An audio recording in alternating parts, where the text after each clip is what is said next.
afternoon to you all. My name is Maruni Salalani, and I would like to welcome you this afternoon to this webinar on financial protection. I'm actually joined in this webinar by Richard Collins, who's our Head of Standards. And I would also like to thank you for taking the time out of your busy schedules to be with us this afternoon. The webinar is due to last for about an hour, and we will first begin with a presentation for about 20 minutes, which will be delivered by Richard Collins. You do not need to take any notes, as the slides have been uploaded. At the end of the seminar, you are going to have an opportunity to ask us any questions, and we would welcome them, and we would also welcome your initial thoughts and views. The webinar attracts CPD points, and we will give you the CPD authorization code at the end of the webinar. Like some of you, we are also new to a series of webinars, and we would really welcome your feedback on whether this is a good approach in engaging with the profession. You will be able to find recordings of this and other webinars covering different subjects on our website at www.sra.org.uk/webinars. I would encourage you to inform your colleagues about this. We are also planning further sessions, so please keep an eye on the website. Our aim is to help those who we regulate understand and prepare for the fundamental changes to our regulatory approach, which is taking place over the next few months. We think our initial feedback tells us that the webinar seems to be a good way of providing us with an opportunity to engage with the profession. Before I hand over to Richard to deliver the presentation, I would like to say a little about myself. I have been with the SRA for about 5 years, and am currently the Director of Inclusion. Amongst my responsibility includes advising the SRA on matters of equality and diversity, and ensuring that the SRA's regulatory policies, practices are fair and proportionate, and that the SRA takes due regard of equality when taking decisions. Richard and I are working very closely together to ensure that the financial protection review and the proposals that we have before you have considered equality impact across all the spectrum of strands that are now covered by the Equality Act. I would now like to set the context for this webinar. Why do we need the review of client financial protection? We have been aware for some time that there have been difficulties in the professional indemnity insurance market. We have also been aware that this has been due to some of the economic downturn we've seen recently, and that this has impacted differently on various parts of the profession. We have seen an increase in the value of claims, and we have seen a significant increase on firms entering into the ARP, which means that this has resulted in a high cost of ARP claims and an increased cost to indemnity insurance and the compensation fund. We are also aware that professions, and particularly small firms, have found it difficult to get insurance cover, and where they have found cover, this has been costly. With this in mind, and the changes in the legal landscape, such as the incoming alternative business structures and the move to outcome-focused regulation, it would not have been possible to retain the current system. Therefore, the SRA board decided it was time to carry out a root and branch review of the whole system of financial protection for clients, which has resulted in a number of proposals. We are consulting on these proposals, and we will summarize them for you in the presentation Richard will deliver. Before I hand over to Richard, I would like to assure you that the consultation is open, and we are interested to hear your views. This is a difficult and complex area with a range of competing stakeholder interests, and therefore it's important that we have a wide range of views from all our stakeholders, including yourselves, to help inform our final policy and decision-making in what is a very difficult area for all of us. I will be staying on for the duration of this webinar presentation, and would like to hear your views and any immediate questions that you may have after listening to the presentation. We have also published our initial equality findings on the key proposals, and Richard will summarize these for you as well.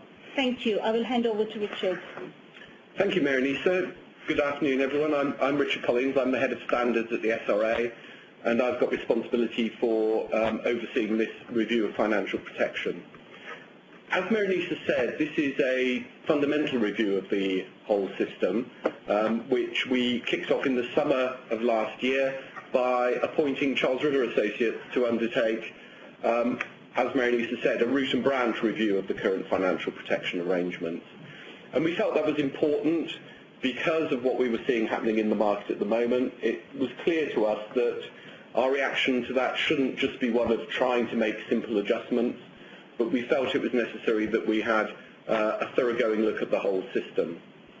Charles River undertook that independent review. They are economic consultants, so they very much approach this from the principles of better regulation, to look at the system and ask the fundamental questions about why is the SRA regulating in this area, where are the market failures that suggest that the SRA needs to regulate rather than leave professional indemnity insurance particularly to the simple operation of the market. Charles River produced their report. They undertook a lot of engagement with stakeholders, with solicitors firms, representative bodies, the insurers, and some of the major purchasers of legal services, such as the Council of Mortgage Lenders. And we ourselves at the SRA engaged in a significant amount of engagement with stakeholders during that period through the establishment partially of an external stakeholder reference group.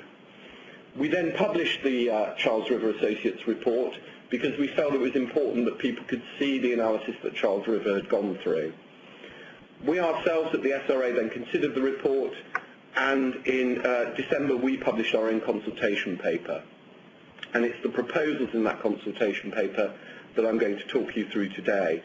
I think it's important at this stage, though, to say the Charles River work was important in informing our thinking, but we haven't simply adopted their recommendations, and our proposals differ from their views in some respects.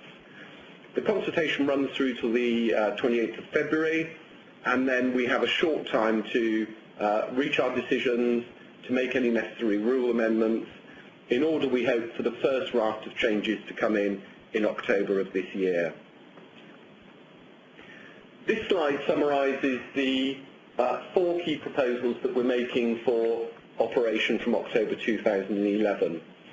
What we've done in the consultation paper is split it into 2 parts. We're making quite specific proposals for October 2011, but the second part of the paper goes on to seek people's views on other changes which we might consider making from 2012 onwards. And I'll come on to those in a minute.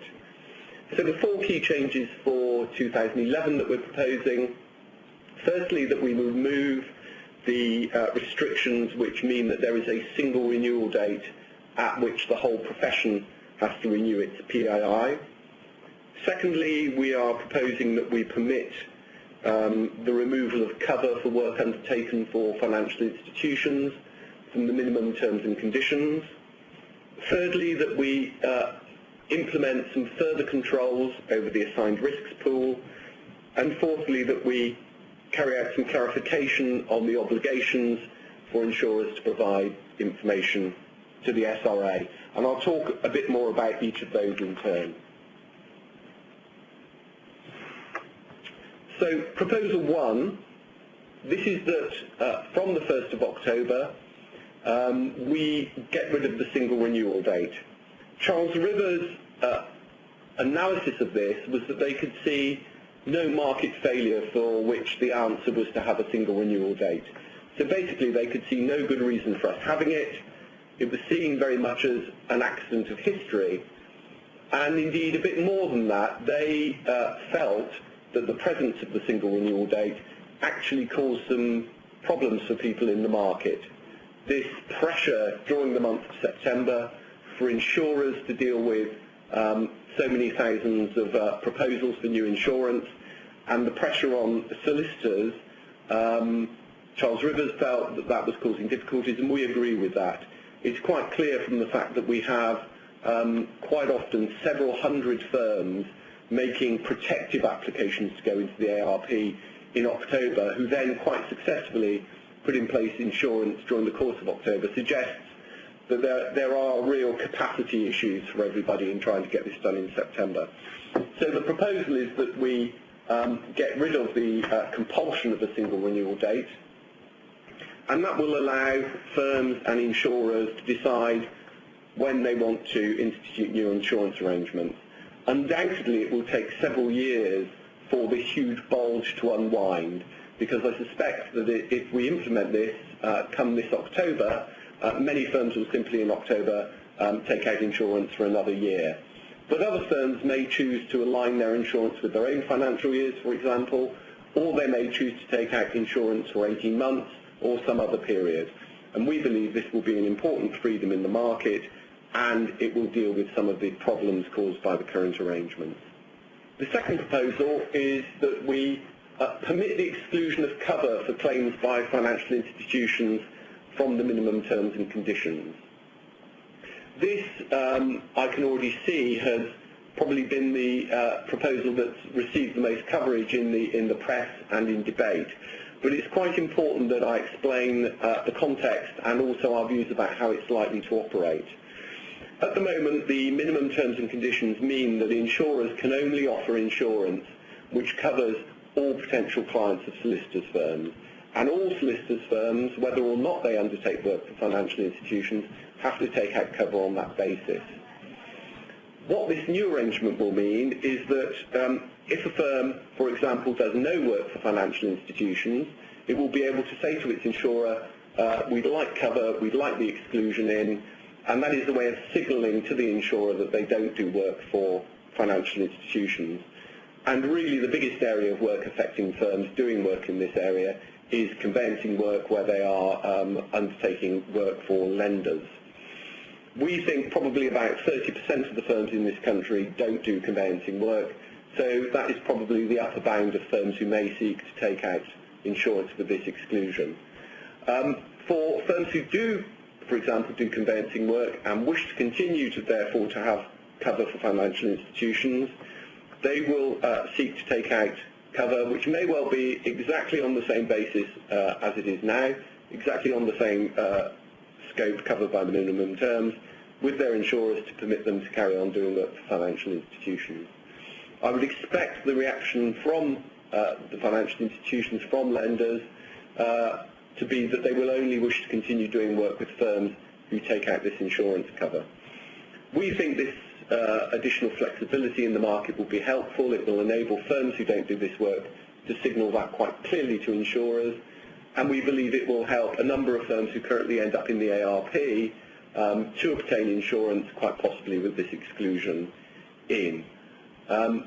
This is going to be a key issue for us in dealing with the responses to consultation, and we would particularly welcome views from firms about how they believe this will operate and what they feel the impact will be. The third proposal is that we put further controls on the operation of the ARP. Last year we moved the time period for which firms could stay in the ARP down from 2 years to 12 months. We're now proposing to reduce that to 6 months, and also to require firms who go into the ARP to develop plans to exit the ARP.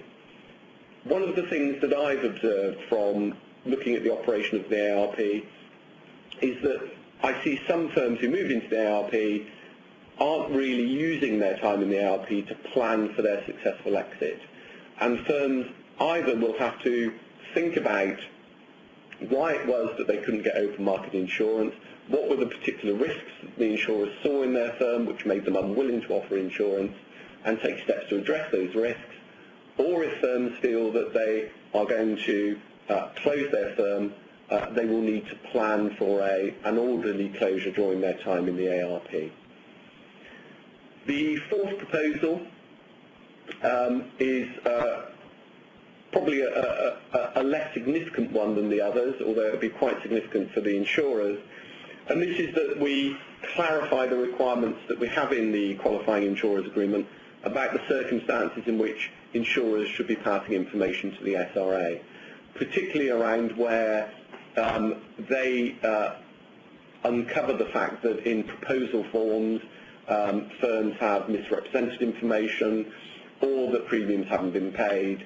So what we are trying to seek here is that where insurers in the operation of the insurance relationship with the firm identify significant regulatory risks for us, that they flag those up for us so that we can talk to the firms involved and begin to get behind some of that information.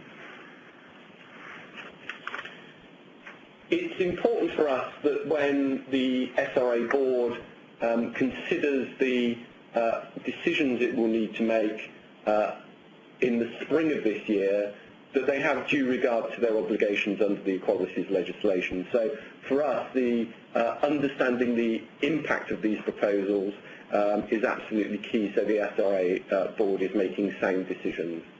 So we've already published with the consultation paper a draft equalities impact, and where people are responding to the consultation, we would very much welcome views both on the consultation proposals and on the draft impact assessment to ensure that the final decision is as sound as possible. So in terms of the single renewal date, our initial conclusion is that we feel that this is likely to have a positive impact on small firms, which will indirectly affect 1 and 2 partner black and minority ethnic and 1 partner female firms. So we think that proposal is likely to have a beneficial effect. In terms of the financial institutions exclusion, again, we believe there's a possible positive impact for small non-conveyancing firms who are likely to benefit from potentially reduced premiums and the fact that insurers are likely to be more confident to offer insurance. There may be a possible negative impact for small firms if a response to these proposals is that there are fewer firms on lenders panels because insurers react by operating this exclusion more than they might, in which case it's unlikely that lenders will work with firms who do not have the relevant PII cover. So that's a key issue for us in understanding the impact of that proposal. The issue of the increased controls on the ARP is that there is a real issue for us here in that there is a disproportionately large number of BME-owned and controlled firms in the ARP at the moment, and that is a significant disproportion. So in considering the future of the ARP and in considering the consequences of reducing the period you can stay in the ARP from 12 to 6 months, this is a key issue for us because as we know that there are a disproportionately large number of BME firms in the ARP, then we need to consider this impact. And in terms of the size of that disproportionality, it is quite stark, so that is a big issue for us.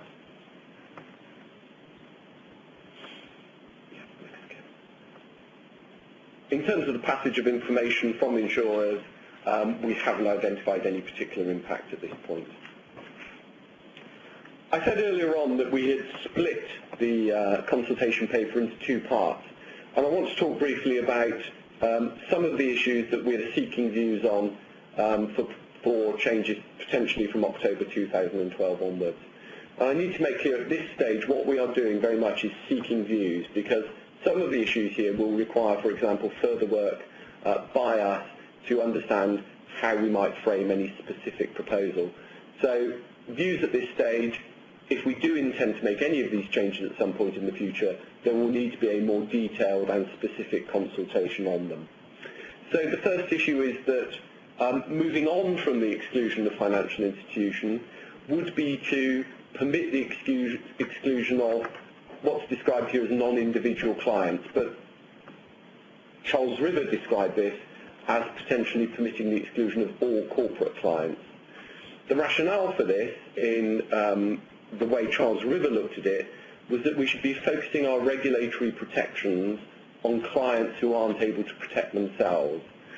So they would say that where you have sophisticated clients who are quite capable, firstly, of ensuring that they instruct solicitors who have the abilities they require, And secondly, you have clients who are able to check and ensure that solicitors have the appropriate cover in place.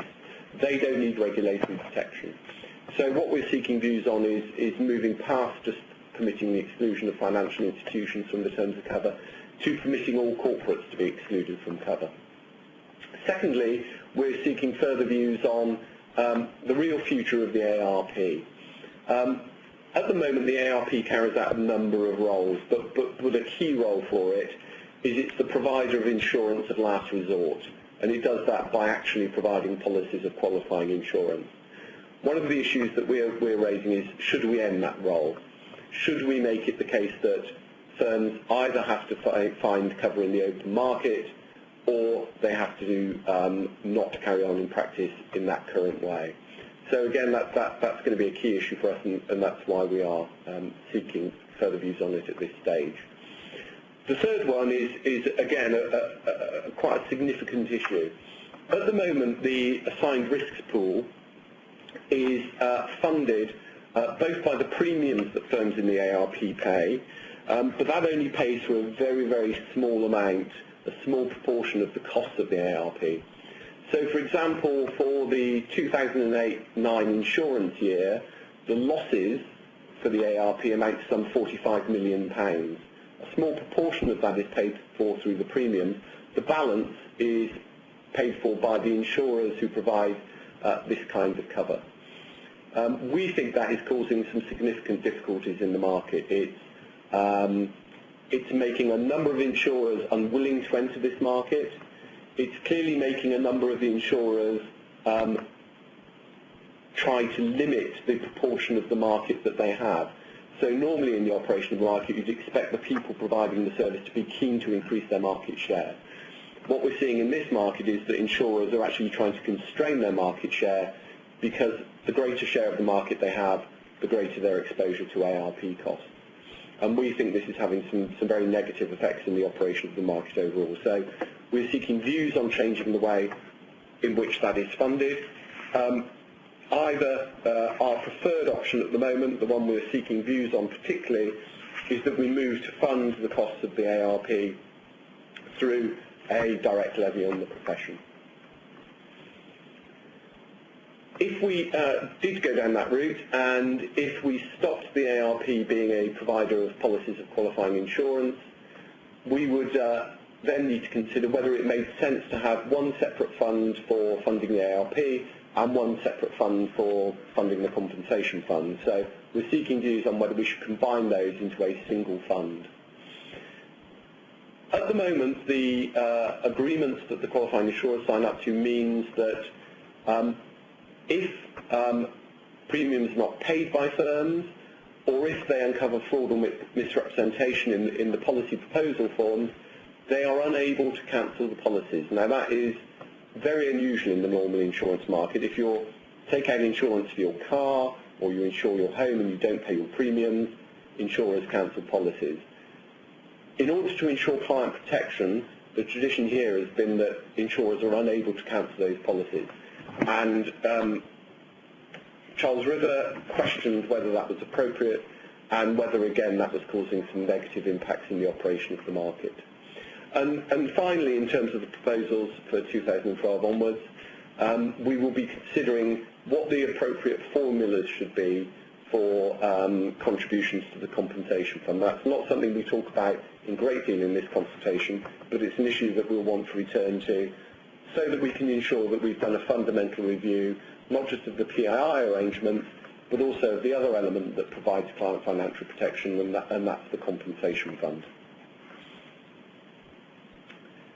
We've also begun to look at the equality impact of those particular issues for 2012 onwards, but obviously, because what we're doing at this stage is largely seeking views rather than making specific proposals, we would need to do a lot more work in this area should we come forward with specific proposals. So you will see in the slides, I've just set out some of the issues that we are already beginning to identify there.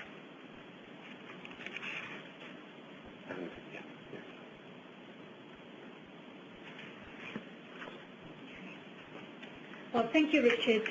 It's over to you now. Please do submit your questions. We would love to hear your initial views in relation to what's been proposed and any questions that you have for us today. We have a couple of questions that have already come in, so thank you very much. And the first one is, how much of this has already been decided, and will the SRA be listening to the views expressed in this consultation? I will let Richard come into this, but from my point of view, I would say nothing has been decided. This is a live consultation which does not end until 28th of February, and we will be listening to all stakeholder interests, including the profession, and we will make sure that we will consider all the feedback that we've got in order for us to finally make our kind of policy proposal to the board and to inform their decision making. So what I would say is, please do give us your feedback, because it is open, and we genuinely would welcome your comments and your views. Richard? I think all I would add is that, having had to take responsibility for this, it's actually quite a complex issue. And we have a wide range of stakeholders with an interest in it. Obviously, our starting point is to make sure we've got arrangements in place that operate in the public interest and provide protection to consumers. But we have to consider, in the terms of the consultation, what the impact on the market will be and how the various players may react. So it's important that we try to look at the views coming from insurers, from solicitors, from the representative bodies, and certainly from some of the major consumers of services, such as the lenders themselves. So we need as wide a range of information as we can get through this consultation.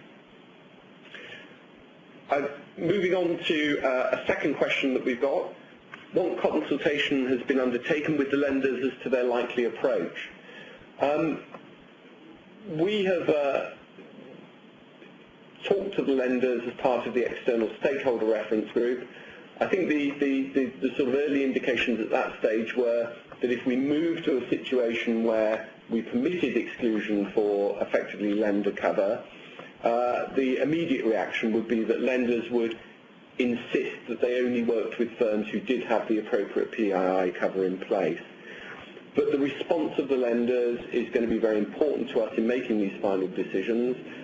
We will be meeting the Council of Mortgage Lenders and some of their member organisations during the course of the consultation, so that we can listen in detail to what they have to say, and then of course we'll be considering in detail the response that we get from them. I've got one comment here, which isn't a question really, which is that doing away with the single renewal date would be most welcome. So I think that's a positive response to that particular issue. One question that we've got in here is that insurers already know if we were doing work for lenders or not, but the premium still rockets. Good small firms are being driven out of business, including those who do no conveyancing, and large city firms should set up a fund to save the small firms. Well, I'm not sure that I'm really in a position to comment on the last issue.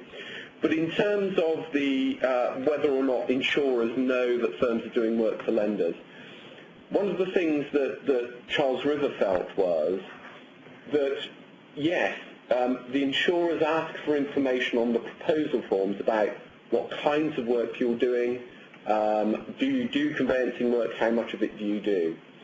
But firms are able to change their mix of work during the course of the year, and what you have to remember is that the minimum terms mean that insurers are on risk for conveyancing work, really whether or not solicitors have indicated that on their proposal forms, because you'll also recall that solicitors remain on cover even if there's been misrepresentation in those proposal forms.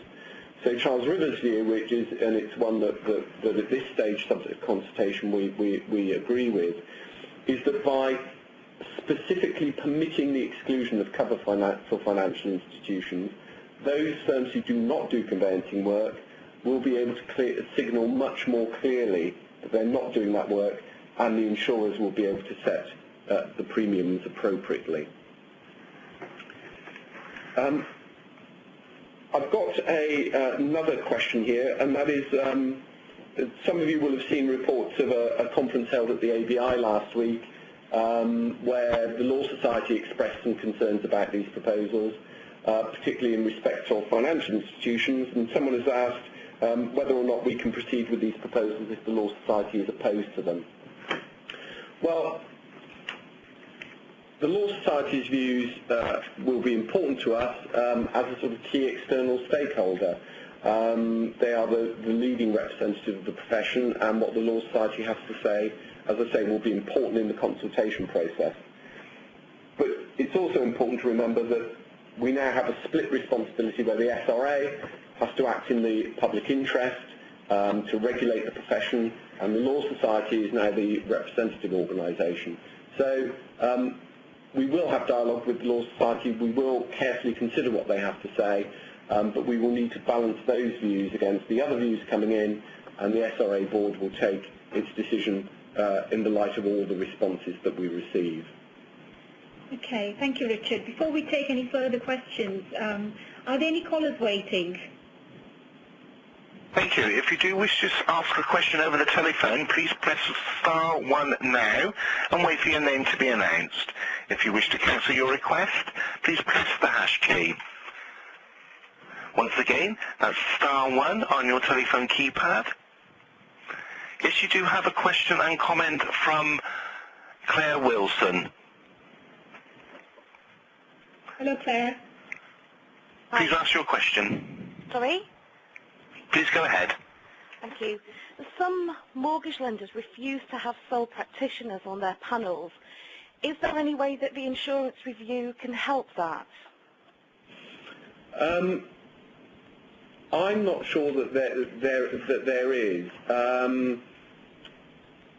Clearly, there is a major issue for the profession at the moment about lenders' panels, the attitude taken by lenders to particular types of firm. And I know that the Law Society is spending a lot of time working with the Council for Mortgage Lenders on this issue and has launched its conveyancing quality scheme as, I think, part of that dialogue. But I don't think necessarily the changes to the insurance market will put additional pressure on lenders to put people onto panels. What I can see, though, is some people have painted a picture that the insurers will effectively use this as an excuse not to insure people to do conveyancing. From the conversations I've had so far with the insurers, I don't believe that's likely to be the case. I think the insurers will continue to do what they've done up till now, which is to look at quite closely at sort of previous claims records and the overall risk profile of the firm before deciding what sort of insurance to put into place or agree to. But certainly the conversations I've had so far with the Law Society in trying to get their views back on the consultation, I've no doubt that part of their response will be around how do these changes play into the wider changes going on with lenders and panels and the operation of the conveyancing market. So that combination of factors is something that we will need to consider in responding and deciding where we're going to go at the end of the consultation. So I think that's probably the best answer I can give to that at the moment. Your next question comes from Jeremy Hirschhorn. Please ask your question. Good afternoon. The question I'd like to ask is, when it comes to the renewal in October, would it be possible, or is it proposed that one could renew for less than the 12 months, or even more, on the basis that one could then, within that period of time, look for other insurance? And the second part of the question is, if that is the case, will there be, if you are cancelling a policy before the termination, is it proposed that then one would be able to get a refund from the existing insurers? Certainly we would expect people to be able to take out insurance for different periods. So, yeah, if it suited you to take out insurance for 6 months and the insurer is prepared to do that, or you wanted to take out an 18-month policy or some other period, the new arrangements would allow that. And we would expect to see that happening, for example, if people wanted to start lining up insurance periods with their own individual financial years. Yes. In terms of cancellation, I think it's unlikely that we will have any specific rules which govern that. I think the issue of whether you take out insurance and then cancel it is going to be much more an issue for the individual insurance contract that you've taken out with that particular insurer. So I think that's something that you need to talk to your broker or insurer about when you take cover out. Fine. Thank you very much. Okay, thank you for the question. Your next question comes from Ritsa Moja Amaso. Please go ahead. Yeah, good afternoon. Good afternoon. Yeah. The first one is a request. I participated in the Charles Rivers survey, and I would have expected that a copy of the report be sent to me. But I'm just hearing from you that they've presented the report. I don't know, is it possible for me to get a copy of their report? I think that the Charles River report which we published you can link through to it from our website, or certainly you can get a copy from the Charles River website, or if you want to email either myself or Marinisa at the SRA, we can let you have a copy, certainly. That's okay. I will send an email to Marinisa later. Okay. Now, my question is, in part of the presentation is that it said in the initial quality impact assessment that the reduction in the ARP period from 6 months, 12 months to 6 months will not have much negative impact on BME firms. I was just wondering how that conclusion was arrived at. Okay, can I just say, I don't think that's what it says. It says that if we're going to be reducing the length of time from 12 months to 6 months, we feel currently our conclusions that it may have some disproportionate impact. And I think I would welcome some views from you in relation to that. So I think if you look at the initial assessment, it says that we think that it may potentially have disproportionate impact on BME practices and BME individuals. Okay. Still on that one, the other question on that one is that what does the SRA hope to achieve by reducing the number of periods from 12 months to 6 months? Considering particularly the fact that the purpose of the ARP was meant to be a statement. Now, I did understand from Mr. Collins' presentation that firms in the ARP should take positive steps to prepare themselves to get an open market cover, or in the alternative, they should arrange to have an orderly closure. But the point is, what the SRA think could be achieved within a period of 6 months to either prepare oneself to get open market cover or to prepare oneself for closure? I think that's a good point. I think it's a key one that we're going to have to look at as part of the response, because it's about getting this balance right, isn't it, of if we are going to keep the ARP as a safety net, there's no point in doing that if firms can't use that time constructively to address the factors that may have resulted in them getting in the ARP. And so it's a judgment about, is 6 months sufficient? Is 12 months too long? And there is no right or wrong answer to that. It's going to be a judgment call that we have to make at the close of consultation. So practical examples and practical views from people on that particular issue, I think, will be incredibly valuable to us. That's fine. Of course, we're going to submit a formal response to that, particularly under the aegis of the BME, because our view has always been that the problem has never been the ARP. The problem has always been the regulation. Now, our view has always been that every firm should be able to have PI cover. A firm that will not be able to get a cover should not even practice at all, because that means the firm should have some regulatory issues. Can I just come in? I mean, I know that you have some strong views about it, and we would really welcome those views. You've got my email address. Please email me. I think Richard is absolutely right. No decision has been made on this, and this is one of the areas we are going to be considering quite seriously in relation to impact on BME firms. So, by all means, please do email your views across. We move on to the next call. Thank you. Your next question comes from Sheila Griffiths. Please ask your question. Oh, hello. Yes, my question is about combining a contribution towards the cost of the ARP and the compensation fund. If the money is likely to come in as a joint source of income, is the money going to be ring-fenced within the fund so that the compensation fund is protected from the contribution to the ARP fund, or is the intention to somehow subsidise the cost of the ARP from the compensation fund? I think in terms of how that might work, we need to do a lot more analysis on it. So my answer to your question at this moment is I don't know. And that's one of the reasons why that we haven't made any proposals regarding the compensation fund for October 2011. And what we're going to have to do is quite a lot more work on the back of this round of consultation responses to think about, would it make sense to combine the two into a single fund? If so, should we put barriers within it? Should we protect the money in some way? And all those are major issues, and it's going to take us quite a lot of analysis and work. Mm-hmm. How much is actually sitting in the compensation fund now? Personally, I don't know the immediate answer. It will be tens of millions at the moment, and obviously I understand that that's been built up over a number of years. Yeah.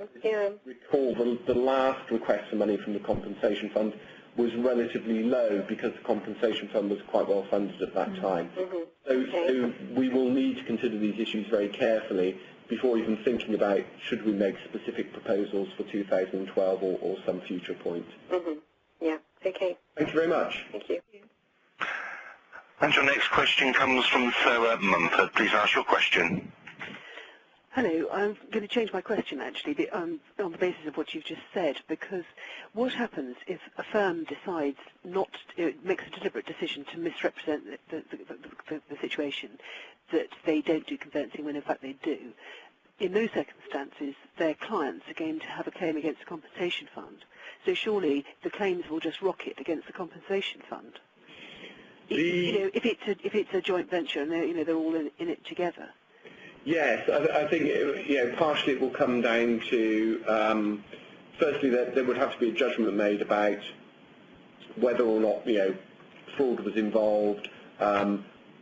Is this a claim that properly would go against the ARP in its role of being sort of motor insurance bureau, the coverage for firms who do work without insurance, or is it a compensation fund issue? And so one of the things that we need to make a judgment on in deciding this is what's the trade-off between what seems to be a sort of more flexible and more responsive insurance market where you don't have the minimum terms covering every potential client. How do you trade that off against the benefits of the current system, which is simplicity, and that if you've got PI insurance, all clients are covered. And playing into that is a judgment about will some firms respond to this by not taking out cover for financial institutions, but taking a risk and carrying on doing that work. And so I agree that is one of the issues that we're going to have to look at when we make these final decisions.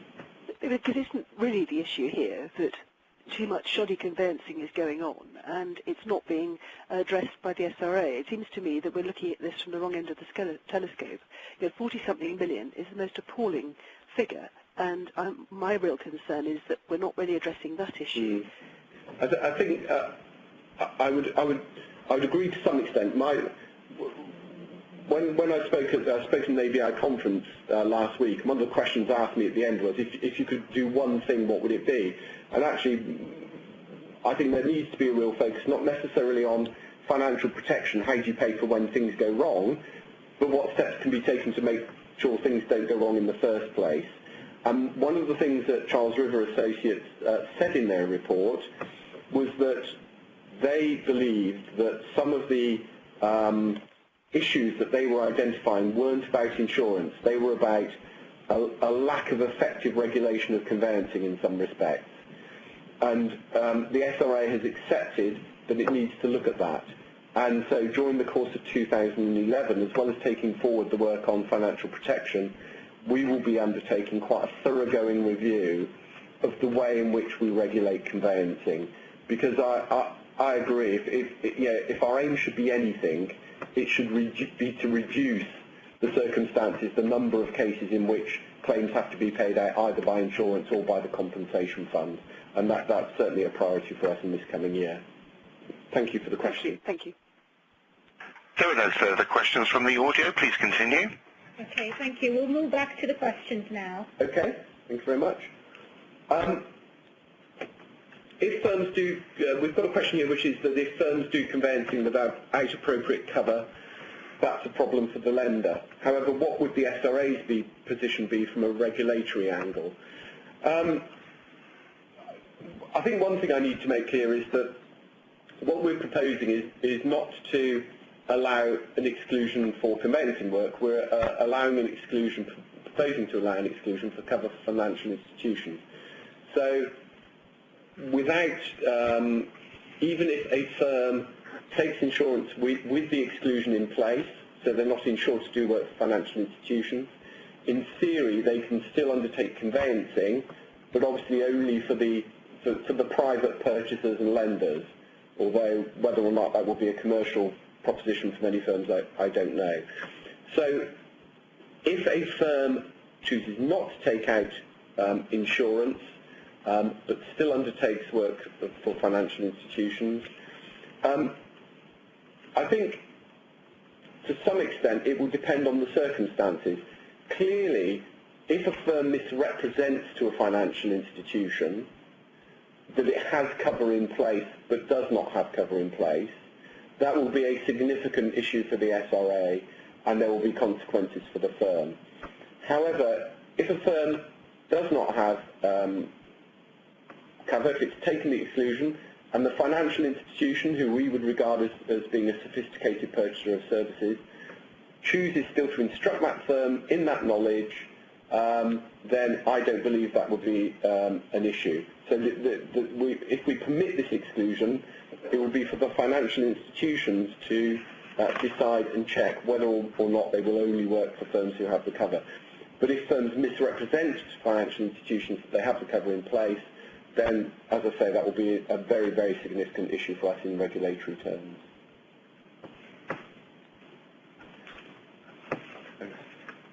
The next question is that small, efficient and competent firms are being penalised for the inefficiencies of other firms. How does the SRA propose to deal with this? I think this really is a question about how we regulate.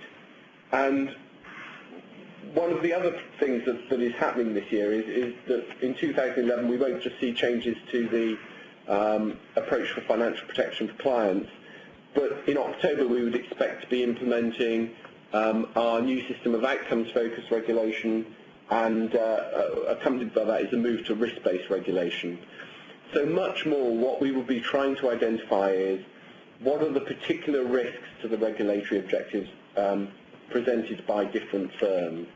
And I believe that will enable us to, rather than oversee a system where we're checking compliance with rules and we're taking the same approach to all firms, what we will see is a much greater proportion of our resources focused on those firms who we believe are presenting us and the public with the highest degree of risk.